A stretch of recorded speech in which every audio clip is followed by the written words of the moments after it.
Shalom, selamat pagi Bapak Ibu. Bersyukur, berterima kasih pada Tuhan.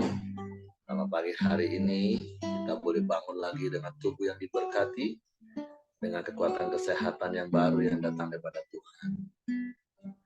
Bersyukur, berterima kasih pada Tuhan kalau kita boleh menikmati lagi kemurahan dan kebajikan Tuhan yang terus mengikuti kita di sepanjang umur hidup. Karena sungguh kita hidup hanya karena anugerah Tuhan. Kita ada semua karena kebaikan Tuhan. Bapa, kami bersyukur, kami berterima kasih kepadamu pagi hari ini. Terima kasih buat sepanjang malam tidur nyenyak yang kau berikan bagi kami. Pagi hari ini kami boleh bangun dengan tubuh yang diberkati, dengan kekuatan kesehatan yang baru yang datang daripada-Mu. Terima kasih buat kesempatan hidup satu hari lagi yang kau berikan bagi kami. Dan biarlah kami terus hidup di dalam anugerah-Mu, menikmati kasih-Mu. Engkau menjadi pusat hidup kami. Engkau menjadi segala-galanya bagi kami. Dan hanya Engkau yang layak kami puji. Hanya Engkau yang layak kami sembah. Engkau yang layak kami tinggikan.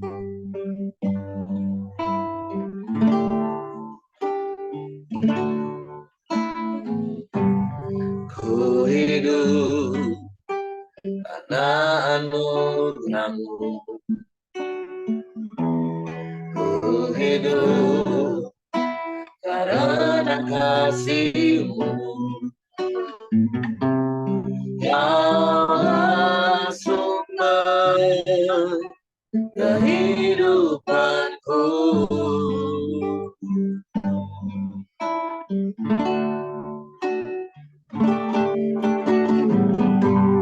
Ku hidup untuk menyembah-Mu. Ku hidup untuk menyenangkan-Mu. Hapuslah penyembahanku.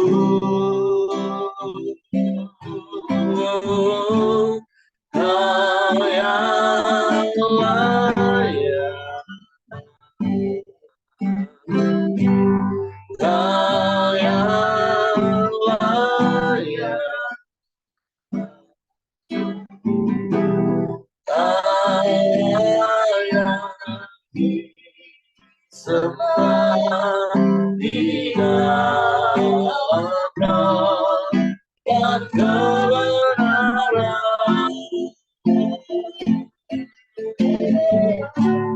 Kau yang layak, Kau yang layak,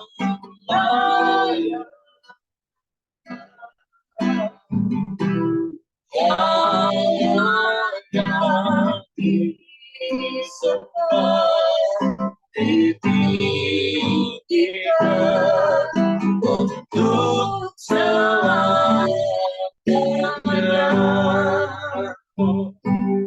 Kami hidup karena anugerah-Mu Tuhan.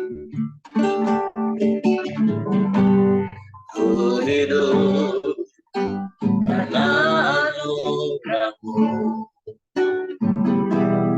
Ku hidup karena kasih-Mu. Yang hapuslah kehidupanku.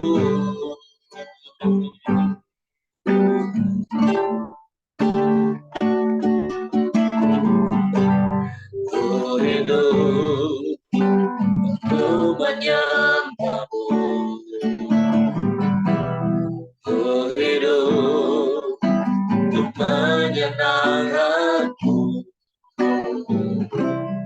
Kau hapuslah penyembahanku.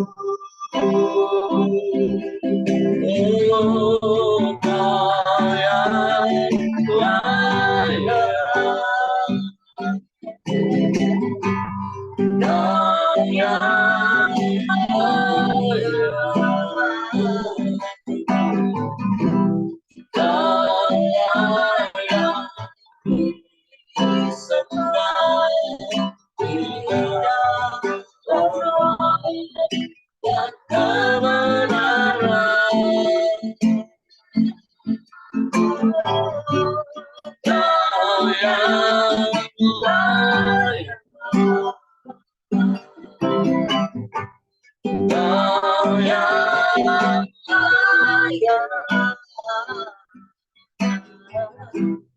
Kau layak sembah untuk sayangnya. Sungguh Kau yang layak, Kau yang layak, Kau yang layak, Kau layak disembah di dalam roh dan kebenaran. Kau yang layak, Kau yang layak, Kau layak disembah, ditinggikan untuk selamanya.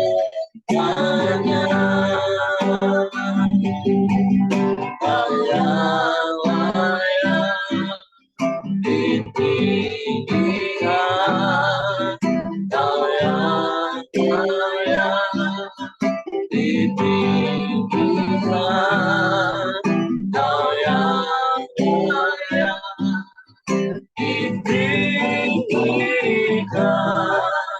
untuk selamanya.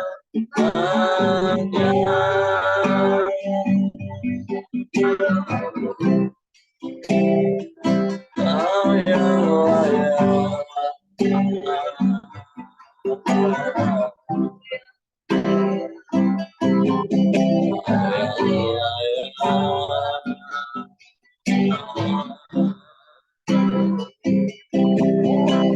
dipuji, disembah, ditinggikan, diagungkan selamanya.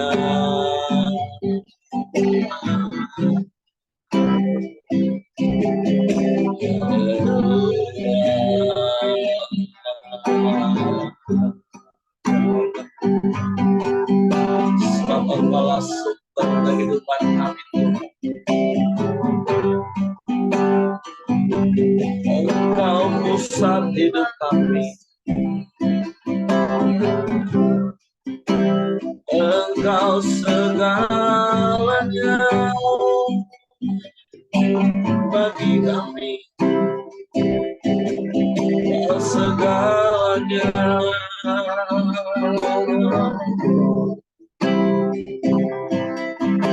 Haleluya,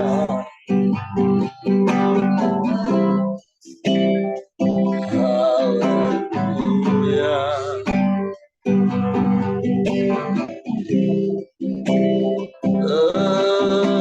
Pujilah namamu,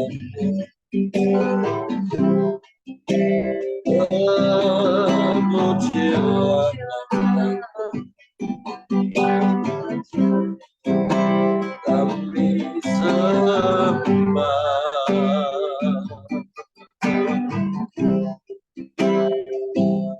kami puji, kami tinggikan Engkau Tuhan.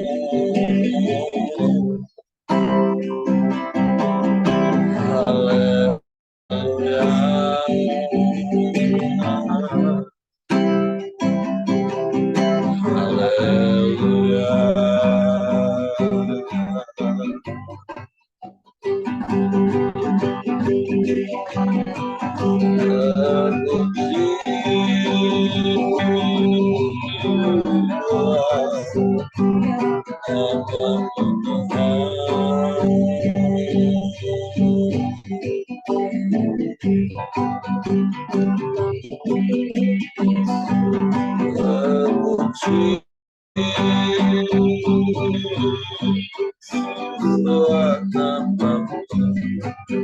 Ya Allah,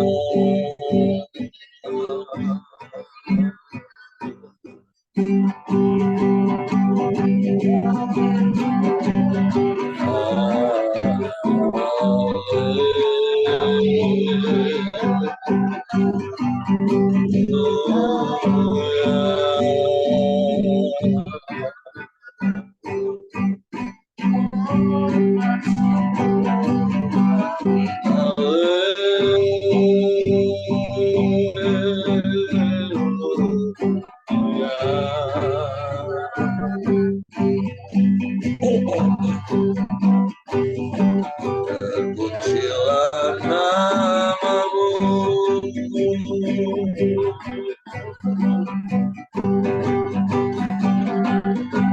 kami sembah, kami sembah, kami sembah.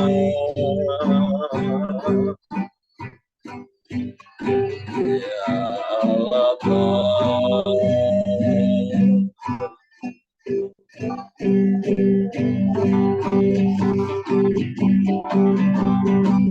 ya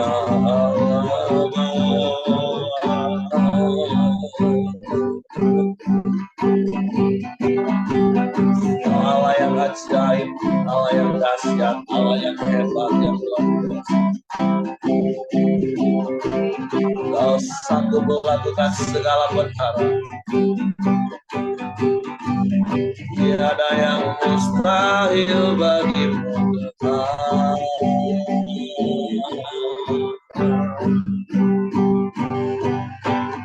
Tiada yang sukar bagimu. Segala perkara dapat kau lakukan. Sebab Engkau Allah di atas segala Allah. Engkau Tuhan di atas segala Tuhan. Engkau Raja di atas segala Raja. Sebab kami mau terus hidup di dalam-Mu, dan firman-Mu di dalam kami, Tuhan. Kami bersyukur, kami bersyukur.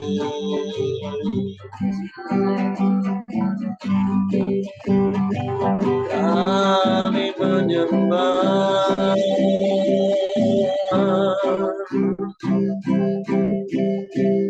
kami menyembah.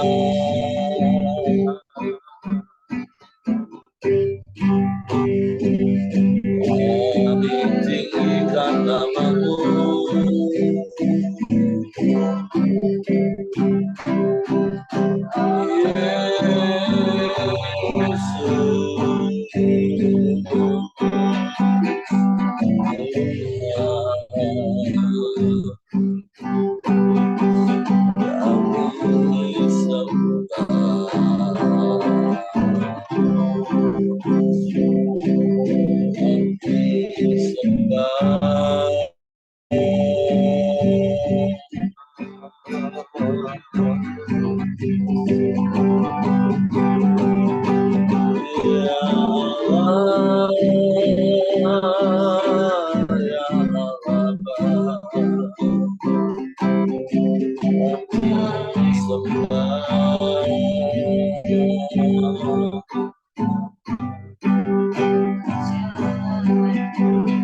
terpujilah nama-Mu,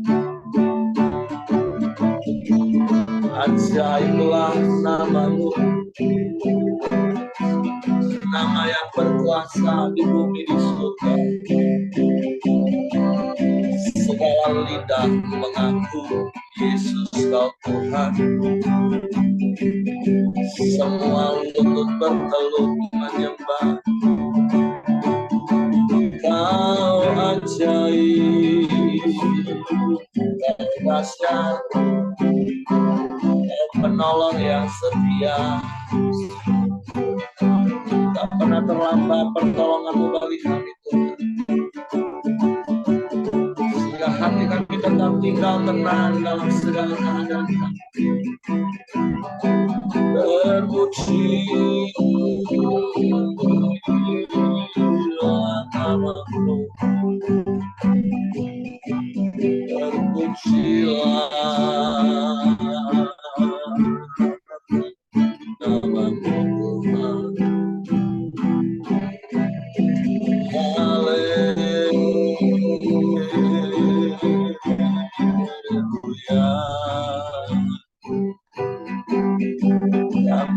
sembah, kami sembah, kami puji, kami tinggikan nama-Mu, Yesus.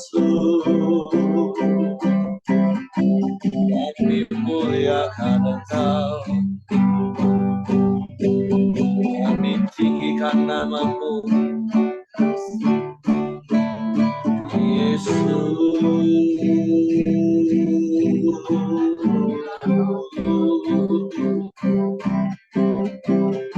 Ya Allah Bapa, ya Allah Bapa, ya Allah Bapa.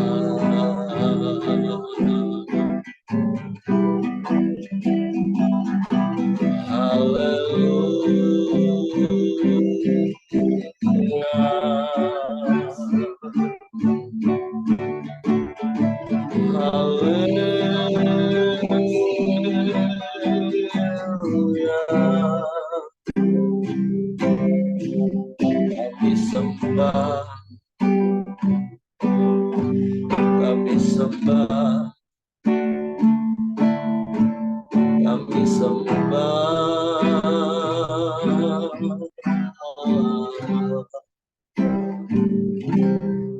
kami puji Engkau, kami tinggikan nama-Mu, sebab kami tenang di dalam-Mu. Kami mau terus tinggal di dalam-Mu, menanti-nantikan-Mu. Ada pengharapan di dalam-Mu, seperti sauh yang kuat Tuhan. Sehingga kami tidak terombang-ambing, bahkan terseret oleh arus dunia. Kami mau terus berharap hanya kepada-Mu, sebab Engkau tak pernah mengecewakan kami. Hati kami tenang di dalam-Mu, bersama-Mu selamanya.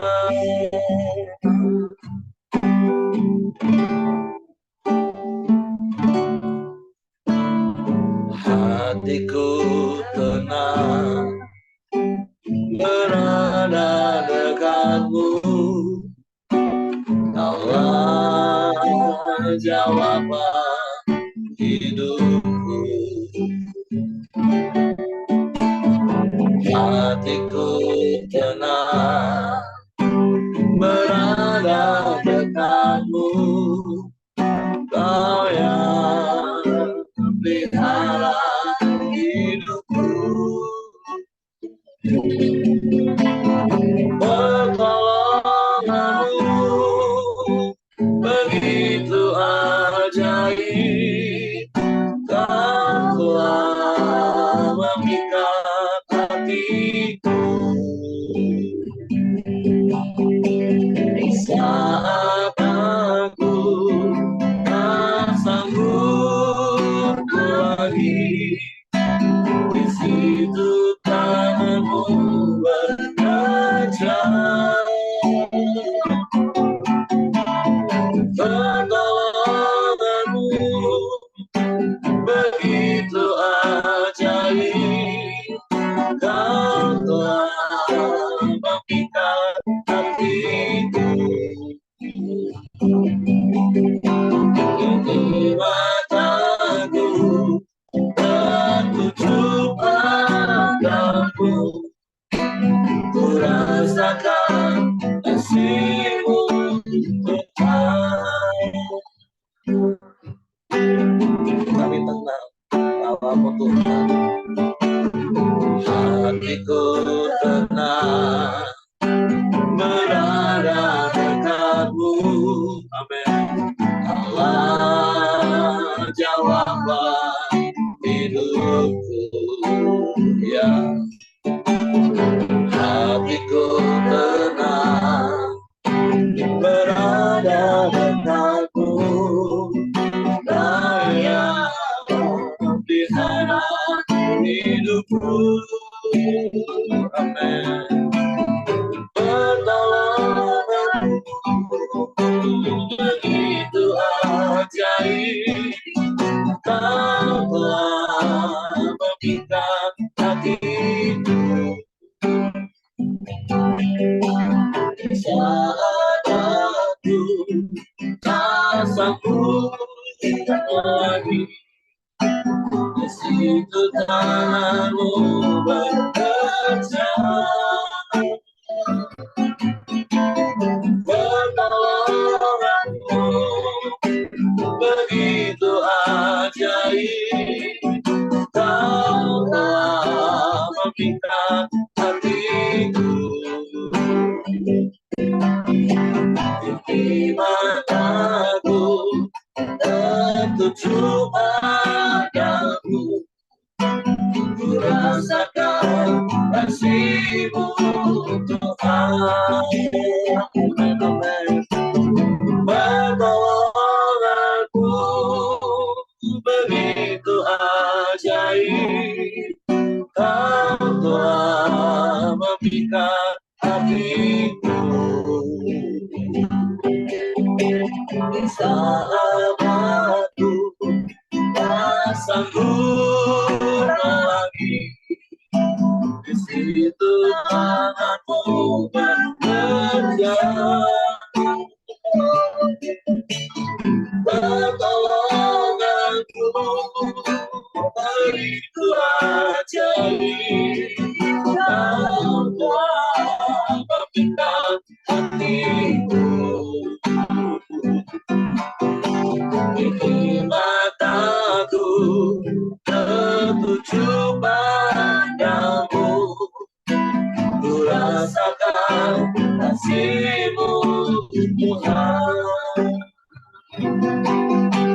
Di mataku tertuju padamu, ku rasakan kasih-Mu Tuhan.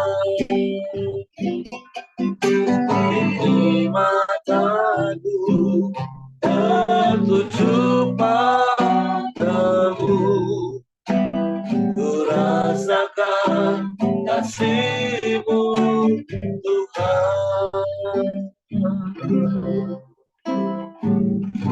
Kami mau terus tinggal dalam kasih-Mu, merasakan dan menikmati kasih-Mu dalam hidup kami,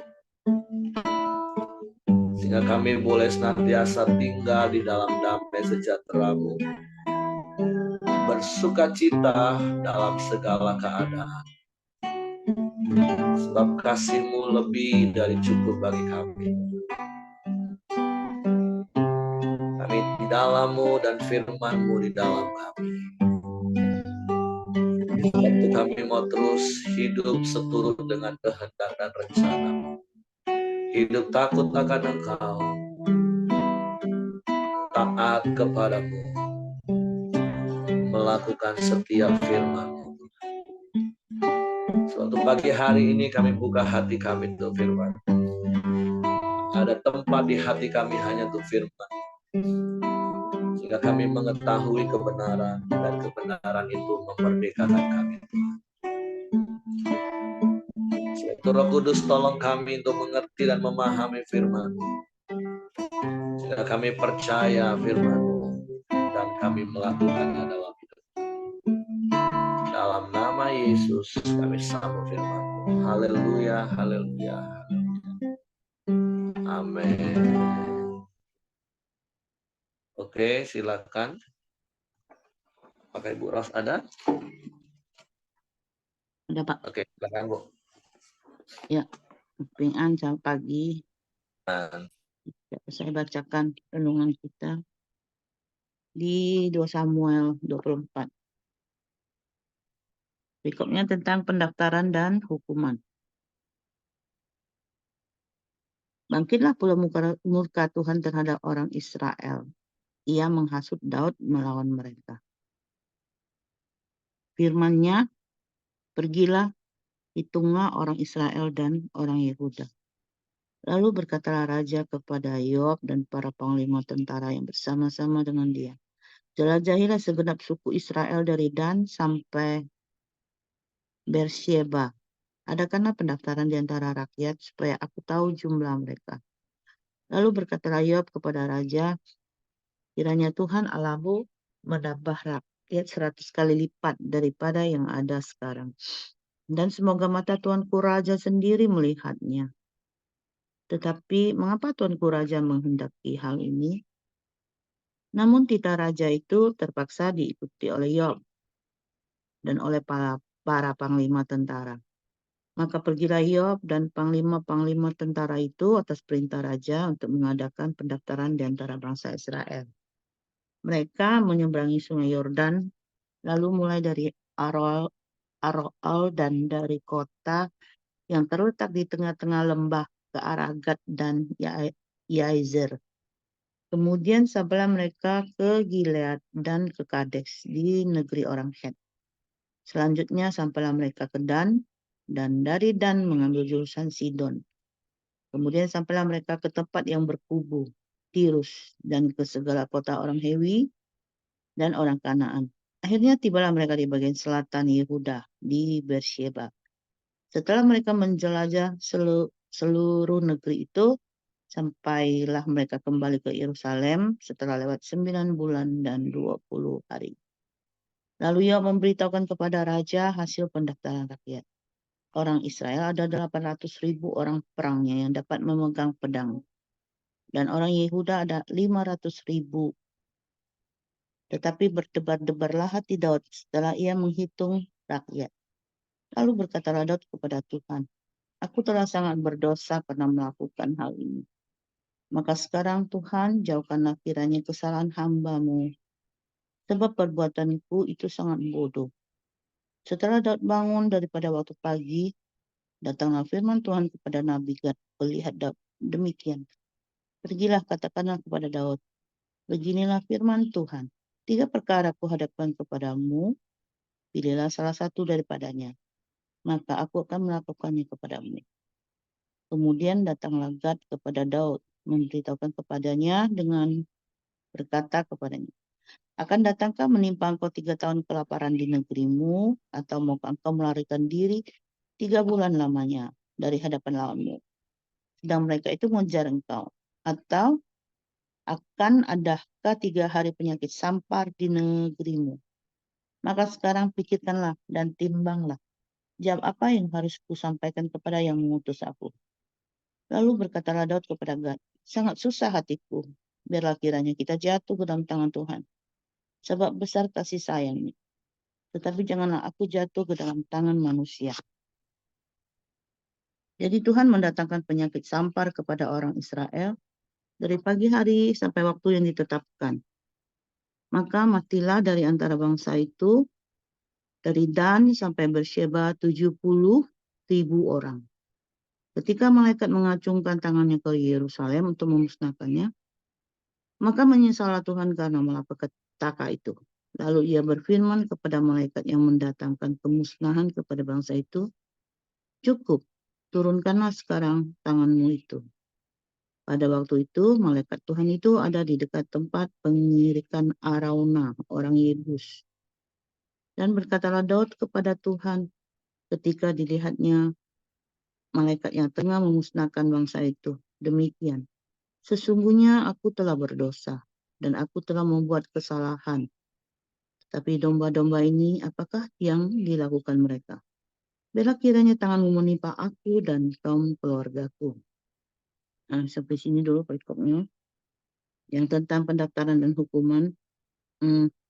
Kalau sekilas kita baca, Tuhan kita ini sepertinya agak-agak aneh, agak-agak arogan. Kalau kita baca sekilas ya. Dia yang marah, dia yang menghasut Daud, dan dia yang mengasih hukuman. Agak aneh ya.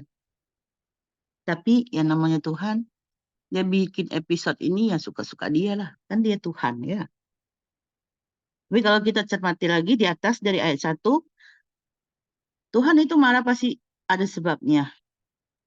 Ayat 1 dikatakan bangkitlah pula murka Tuhan terhadap orang Israel. Nah, sepanjang yang kita tahu orang Israel, yang kita baca pasti selalu eh, kalau dari pengalaman kita baca dari hakim-hakim, satu hakim yang pimpin mereka mati, mereka buat dosa lagi.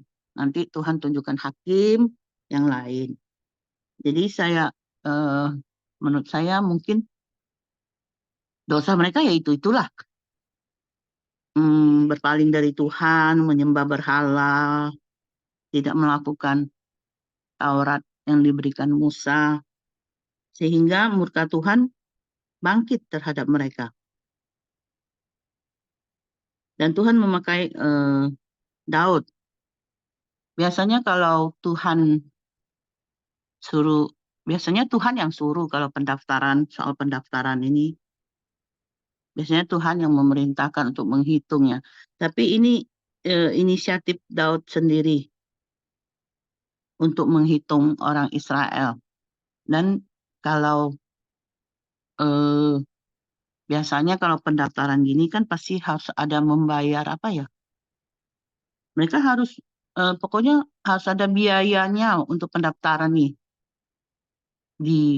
Saya lupa tuh di mana ya, bilangan 30 kalau nggak salah ya.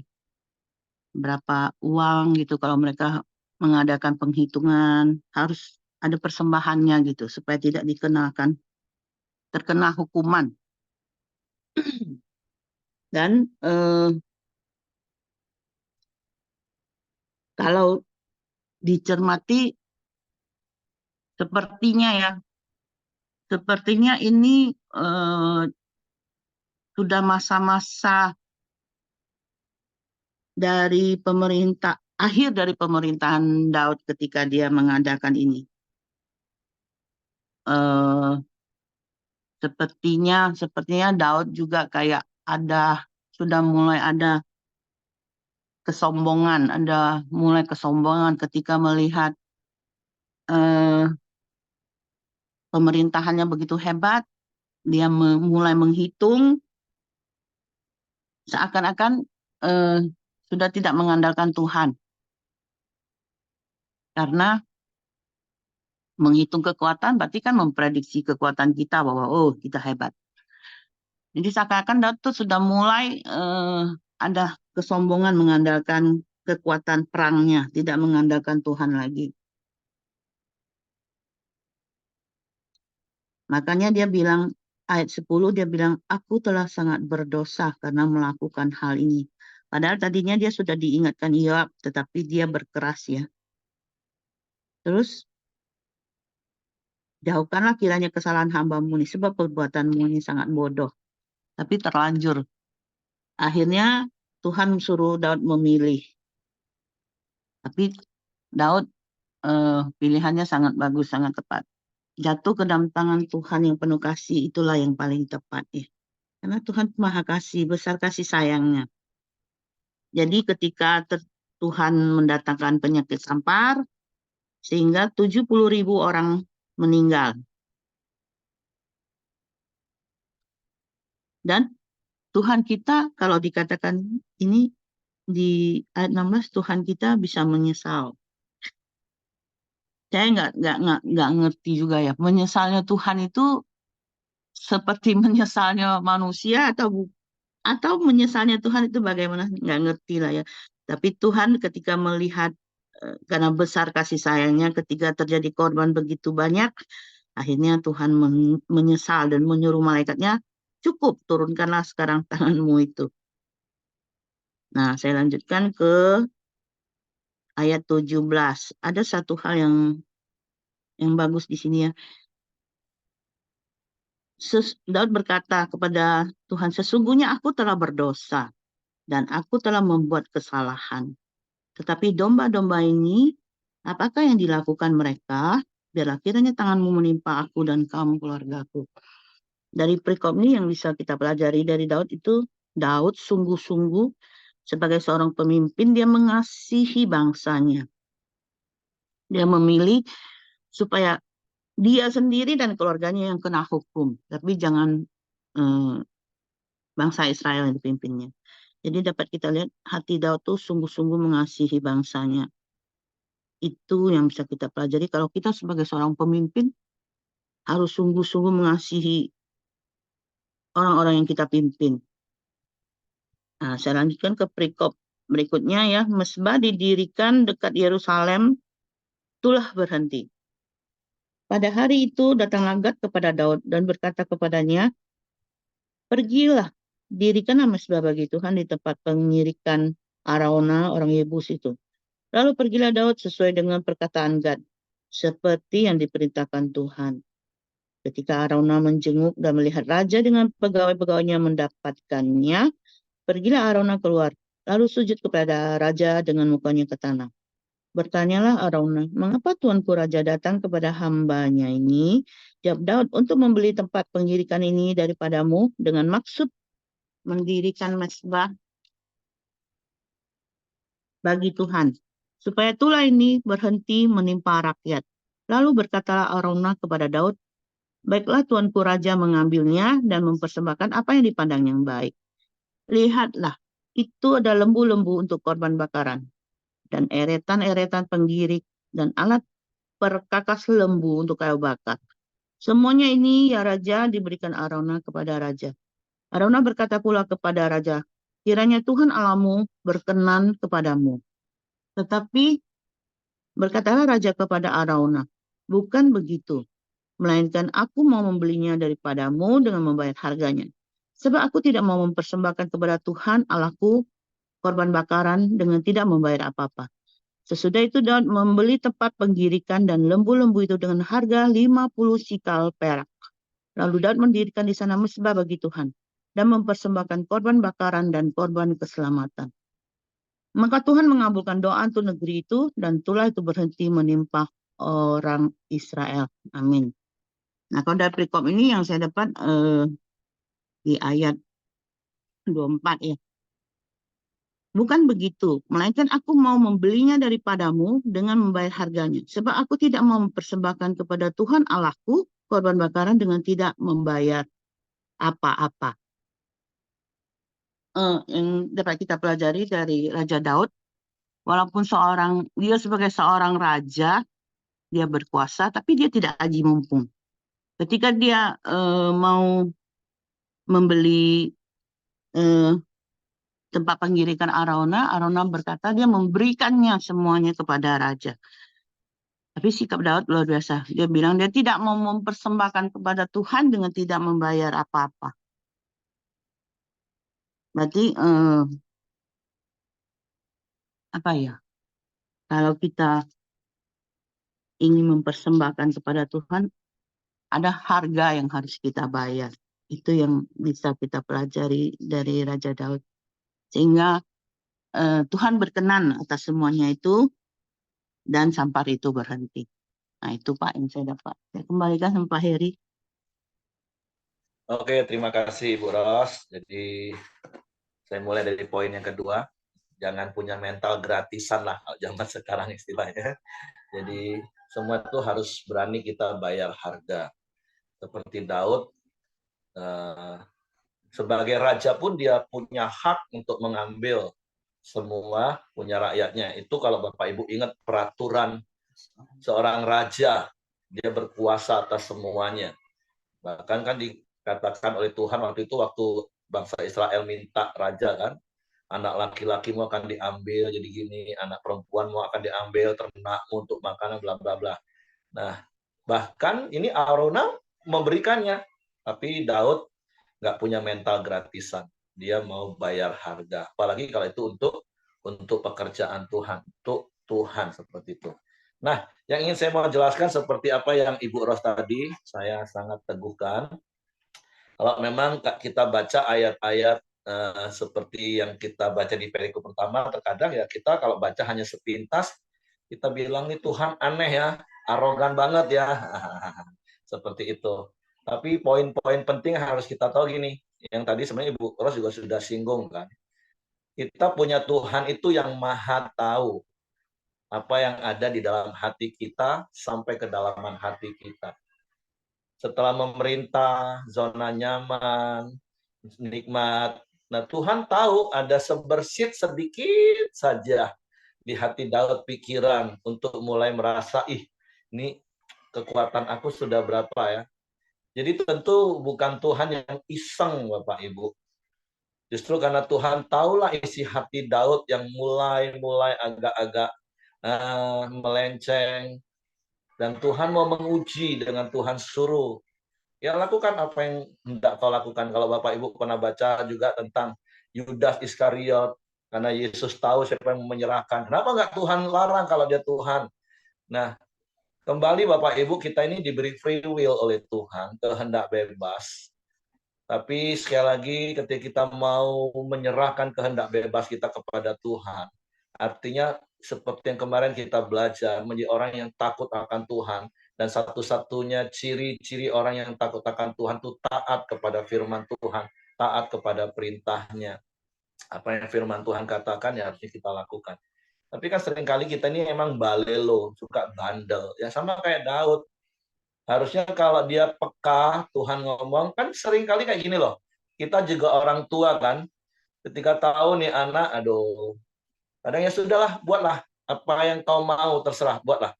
Karena udah dikasih tahu juga nggak mau, dikasih tahu juga tetap melawan, ya sudah, buatlah, silakan, apa yang hendak kau buat. Sama kan, seperti waktu Yesus ngomong sama Yudas, ya sudah, kan 3,5 tahun Yesus kasih kesempatan. Bahkan sampai di malam perjamuan terakhir, Yesus masih beri kesempatan untuk Yudas bertobat. Tapi keputusan di hati Yudas yang orang lain nggak tahu, tapi Tuhan tahu, Yesus tahu. Jadi Yesus ngomong, oke, silakan, lakukan apa yang mau kau lakukan. Bahkan murid-murid yang lain dipikir, Yesus suruh dia beli roti atau anggur kalau kurang. Tapi ingat ya, prinsip pertama, Tuhan itu maha tahu. Tuhan tahu hati Daud. Karena Daud juga pernah, dan bahkan mungkin dia sering, seperti yang beberapa waktu yang lalu di komsel-komsel saya ngomong, coba kita biasa nggak cek hati kita setiap hari. Kan Daud pernah nyanyi buat Mazmur, ujilah aku Tuhan, selidikilah batinku. Nah, ketika Tuhan lihat hati Daud sudah mulai nih, ya sudah Tuhan ngomong, ya oke, yuk silakan, hitung, monggo dihitung. Kalau kamu pikir memang semua ini hanya karena kekuatanmu selama ini, karena pasukanmu, ayo silakan hitung. Nah, jadi sekali lagi sebenarnya kembali ya karena manusia. Nah, kata menyesal, nah ini yang perlu saya jelasin. Memang banyak orang berpikir menyesal, kok Tuhan bisa menyesal? Karena saya pernah ditanya. Nah, saya mau kasih tahu gini Bapak Ibu. Siapa di sini orang tua pernah mendisiplin anak karena dia salah, kemudian muncul kesedihan di hatinya. Nyesel, aduh. Tapi itu tadi, justru saya ngebayangin ya sebelum perjanjian baru Bapak Ibu ya. Jadi Tuhan itu nggak enak banget loh Bapak Ibu. Artinya begini, kan saya udah pernah kasih tahu, Allah itu kasih. Tapi Allah itu juga adil. Artinya adil itu orang yang bersalah itu harus didisiplin, dihukum. Tapi di sisi lain dia juga Allah yang kasih. Nggak mau menghukum. Ya kalau di perjanjian baru kita baru ngerti artinya kasih dan keadilan Allah itu bertemu karena pengorbanan Allah sendiri. Tapi kan di perjanjian lama belum ada konteks Allah mengorbankan dirinya untuk mempertemukan kasih dan keadilan. Seringkali Allah harus menunjukkan keadilannya, bahwa manusia yang berdosa harus dihukum, orang yang bersalah harus didisiplin. Tapi di satu sisi Allah punya kasih. Ya sama seperti orang tua, ibu-ibu, bapak-bapak, engkau pernah pukulin anakmu, disiplin anakmu, habis itu engkau sedih, nangis, bahkan sambil ngelapin luka yang tadi kena sebat itu, aduh nak, ngapalah makanya lain kali lah nak, janganlah nakal kau nak yo, tolonglah nak, bukannya senang bapak ini pukul kau, bukannya senang mama ini pecut kau nak, sedih hati mama, sedih hati bapaknya, nah itulah hati Tuhan kita yang kalau saya katakan beribu-ribu tahun Tuhan itu susah hati. Ya kita baru berapa puluh tahun sih didik anak sampai jadi susah hati. Paling dari kecil sampai remaja aja kan. 13, 12. Setelah umur itu nggak pernah kan kita pakai tongkat kasih lagi kan. Nggak pernah kita ceples lagi anak kita kan. Paling pakai perkataan yang pedas. Itu pun ujung-ujungnya kita nyesel kadang kan. Bukan nyesel karena salah Bapak Ibu ya, bukan. Jadi Tuhan itu nggak pernah salah. Ini yang perlu digarisbawahi. Karena ada begitu banyak orang yang tanya, kok Tuhan bisa nyesel? Kalau emang dia tahu seperti itu, ngapain dia buat? Nah ingat, Allah itu kasih. Dia nggak mau menghukum. Tapi dia Allah adil. Yang salah harus didisiplin. Dan saya percaya ketika saya ngomong ini, Bapak Ibu bisa paham. Karena Bapak Ibu juga pelaku yang sama. Seringkali menghadapi situasi gundah gulana seperti itu. Waktu anak berbuat salah dan kesalahannya cukup fatal, kita mendisiplin. Tapi setelah itu hati kita mulai nyesek sendiri. Itu tadi saya katakan, kadang banyak orang tua saya lihat, bahkan ibu khususnya ya, ketika anaknya habis didisiplin, bapaknya mungkin. Yang nangis siapa? Ibunya benerin. Aduh nak, makanya lah nak, lain kali jangan nakal anak ya. Lain kali denger lah kalau dia kasih tahu orang tua tuh nak ya. Tolonglah anak ya. Itulah menyesalnya Allah Bapak Ibu. Bukan nyesal karena dia buat salah. Beda dengan kita buat salah terus nyesal. Aduh apa aku buat tadi. Ini dari sisi kita sebagai orang tua. Sebagai bapak. Allah itu sebagai bapak. Nah makanya akhirnya setelah ribuan tahun, ya kasih dan keadilan Allah itu dinyatakan melalui pengorbanan. Nah makanya di perjanjian baru nggak ada lagi penyesalan karena kasih dan keadilan Allah sudah dipertemukan dalam pengorbanan. Nah tinggal kitanya lagi kelewatan kalau Allah sudah berkorban, terus kita menyia-nyiakan kasih karunia, terus kita masih tetap ngelawan. Aduh. Makanya kan kita ini hidup di dalam kasih karunia loh Bapak Ibu. Waktu kita melakukan dosa nggak langsung dicetek mati Bapak Ibu. Enggak kan? Coba kalau kita masih hidup di dalam perjanjian lama. Hari ini kita lihat berapa akhirnya korbannya? 70.000 kalau nggak salah tadi kan kita baca Bapak Ibu kan. Sekarang kita enggak kan Bapak Ibu? Karena kasih karunia, karena pengorbanan. Jadi please, come on, hargailah pengorbanan Yesus. Makanya penulis Ibrani ngomong gini, jangan lagi lah menyia-nyiakan darah anak domba. Karena nggak ada lagi darah yang kedua, sudah nggak ada lagi. Tuhan mau buat apa lagi? Nggak ada lagi. Sudah kasih dan keadilan Allah itu sudah bertemu dalam pengorbanan. Itu sudah selesai, sudah sempurna.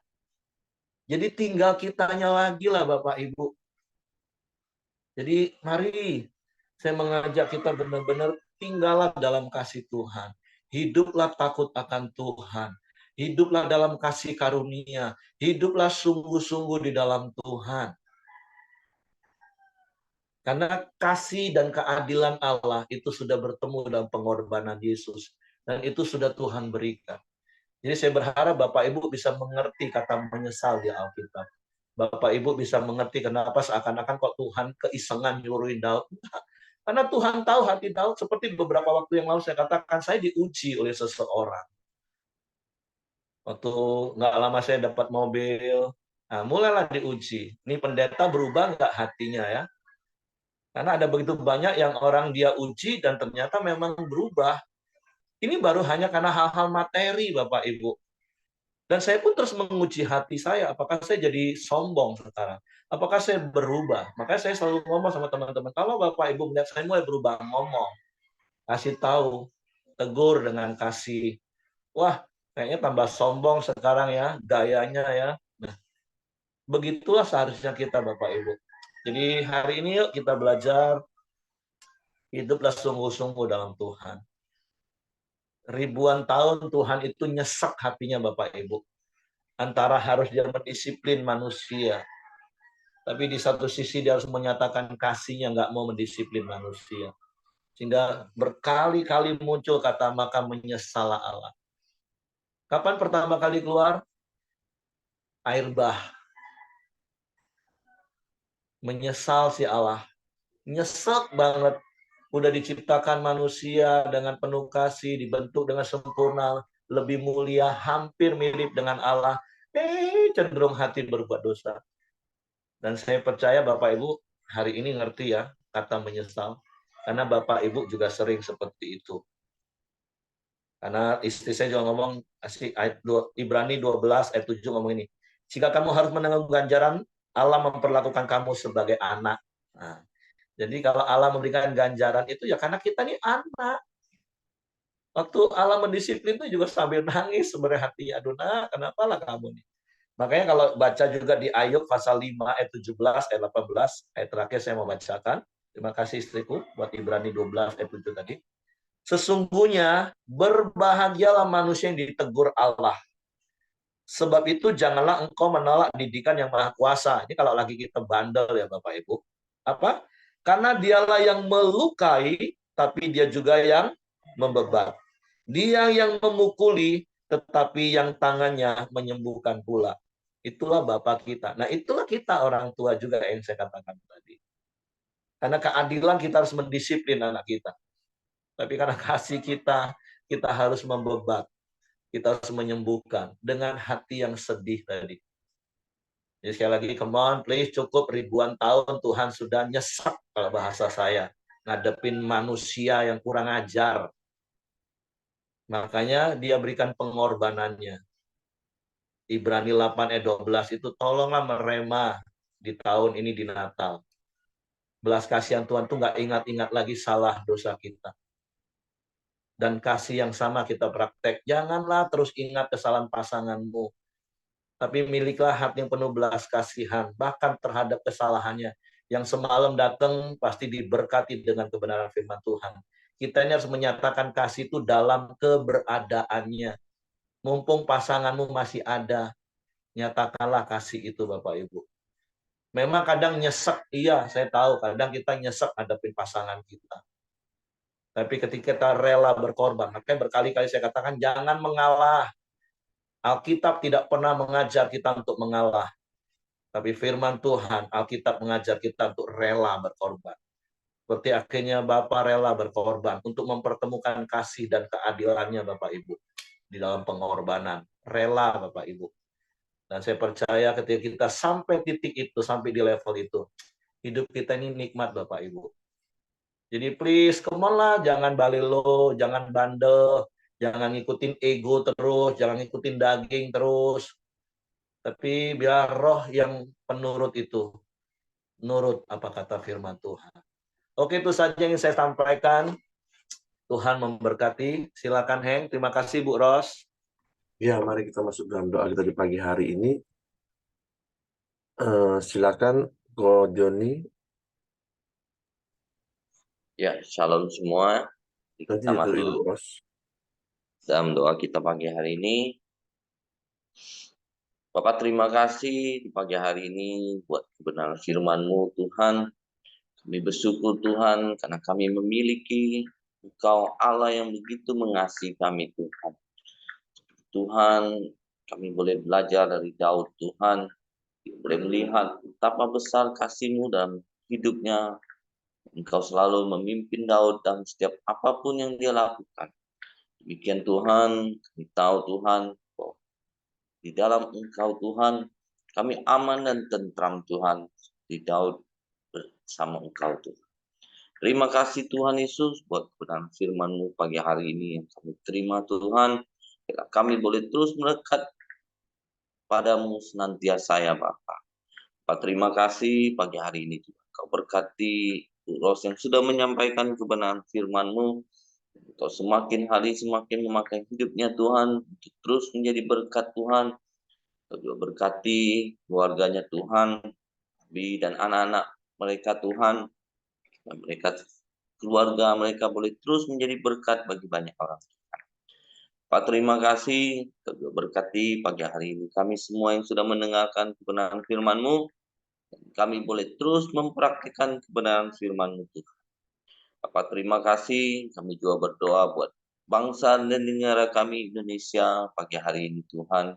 Engkau berkati, Engkau berikan keamanan dan kesejahteraan buat bangsa dan negara kami Tuhan. Tuhan Engkau berkati para pemimpin bangsa kami, mulai dari Presiden, para menteri dan stafnya Tuhan, gubernur, bupati dan wali kota dan seluruh jajarannya Tuhan. Engkau taruhkan mereka hati yang takut akan Engkau, sehingga mereka boleh memimpin dengan adil dan benar Tuhan. Terima kasih juga Tuhan Yesus, kami juga bersyukur buat hasil bumi dan hasil alam yang melimpah yang Kau sediakan buat bangsa dan negara kami Indonesia ini Tuhan. Biarlah itu semua boleh dikelola untuk kesejahteraan rakyat Indonesia. Bapak terima kasih, kami serahkan bangsa dan negara kami Indonesia ke dalam tangan-Mu Tuhan. Kami juga berdoa buat Tuhan setiap ibadah-ibadah raya kami Tuhan, hari ini maupun besok Tuhan, Engkau juga berkati setiap para pelayan-Mu, para hamba-Mu yang melayani, Engkau urapi mereka Tuhan. Sehingga Tuhan setiap pelayanan mereka boleh membawa jemaat-Mu lebih dekat lagi kepadamu ya Bapa. Terima kasih Tuhan Yesus, kami serahkan setiap doa kami ke dalam tangan-Mu. Mari kita masuk dalam doa Bapa kami. Bapa kami yang di surga, kuduskanlah nama-Mu. Datanglah kerajaan-Mu, jadilah kehendak-Mu di bumi seperti di surga. Berikanlah kami pada hari ini makanan kami yang cukupnya, dan ampuni kami akan kesalahan kami. Kami juga mengampuni orang yang bersalah kepada kami. Dan janganlah membawa kami ke dalam pencobaan, tapi lepaskanlah kami daripada yang jahat. Karena Engkaulah yang mempunyai kerajaan dan kuasa dan kemuliaan sampai selama-lamanya. Amin. Dan terima kasih dan bersyukur Tuhan pada hari ini. Kami juga bersyukur Tuhan, Kau izinkan kami Tuhan bisa bangun bersama-sama Koram Deo kembali. Terima kasih Bapak. Dan biarlah Tuhan, setiap hati kami Tuhan tidak pernah meragukan kasih-Mu dalam hidup kami. Mungkin saat ini, jika ada setiap anggota Koram Deo yang mengalami proses Tuhan, proses dari pembentukan mungkin karakter kami, atau setiap masalah yang terjadi yang Kau izinkan ya Bapa, untuk membentuk kami lebih baik. Biarlah kami tetap yakin dan percaya bahwa Engkau Allah yang Maha Kasih. Kau mengasihi setiap kami Tuhan. Biarlah Tuhan, seburuk apapun keadaan di depan kami tetap percaya dan pegang janji firman-Mu Tuhan, bahwa Engkau merancangkan yang terbaik bagi setiap kami. Kami mau Tuhan tetap teguh di dalam Engkau. Tuhan pegang tangan kami, ajar kami untuk tetap berharap dan percaya pada Engkau Tuhan. Terima kasih Bapa. Biarlah kekuatan dan iman kami tetap teguh di dalam Engkau Tuhan. Bila setiap kami dalam anggota Koram Deo ini boleh saling menguatkan dan saling mendukung satu sama lain. Terima kasih Bapa, kami serahkan ke dalam tangan-Mu sepanjang hari ini. Biarlah Tuhan firman-Mu tetap kami renungkan di dalam hati. Kami mau Tuhan, hidup kami Tuhan lebih baik lagi, lebih bermanfaat lagi, dan bisa berbuah untuk dinikmati orang lain Tuhan. Orang lain dapat merasakan kasih-Mu lewat hidup kami Tuhan. Terima kasih Yesus, biarlah sepanjang hari ini Tuhan Kau berkati setiap pekerjaan tangan kami, dan Kau tolong kami Tuhan untuk tetap kuat sampai akhir Tuhan. Terima kasih Bapa, hanya dalam nama Yesus kami ucap syukur dan berdoa. Haleluya. Amin. Oke, semangat pagi, selamat beraktivitas, Tuhan memberkati. Selamat akhir pekan, sampai ketemu ibadah. Pak Heri, Ya, tadi sebenarnya saya